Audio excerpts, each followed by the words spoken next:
Hello world, I'm Angarlo. Today I want to share with you another property that Bitcoin has that is quite often misunderstood, which is that it cannot be hacked. And when I say that to people, the reaction immediately is, well, what about Mt. Gox? What about those guys that have lost their Bitcoin? Those are not hacks on the Bitcoin protocol. Those have been hacks on exchanges, businesses basically, where hackers get access to private keys. Basically, they get access to the password that unlocks the Bitcoin that is stored in some public address.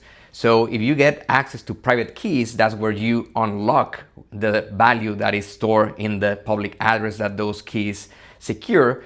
But that doesn't mean that the Bitcoin protocol has been cracked or hacked. In fact, in its entirety, of 15 years of existence, it has never been hacked. There was in 2010 some bug, some hiccup that was very rapidly corrected by the Bitcoin community, but it wasn't a hack. It was, again, a software issue in its runtime that was rapidly modified and corrected. Then there have been runtime delays. You know that in Bitcoin, the blockchain beats at a 10-minute target heartbeat, where every 10 minutes there is a new block that gets certified by this network. And there are sometimes inconsistencies where it may take, by sheer luck, less or more than that target 10 minutes, but that's not a hack. That's just math and randomness and luck of some miner that got to the target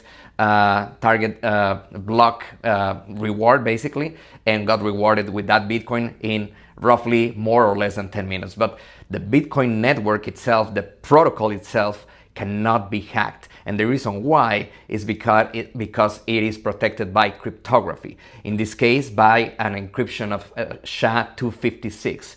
And one of the most interesting and easy ways to validate that this is unable to crack by anyone is the fact that Satoshi Nakamoto has a bunch of Bitcoin addresses out there containing 50 Bitcoins each, and those addresses are out there, are public, and you can see them. In fact, I'm going to leave one right here, and if you can crack this address, congratulations, right now you have 50 Bitcoins, and go ahead, just share with the world how you crack the Bitcoin protocol. I'm sure you won't be able to because it's impossible. There isn't enough computing power in the world to crack that algorithm. In fact, whenever that algorithm is able to be cracked, we will be in deep shit because the whole internet is secured by that.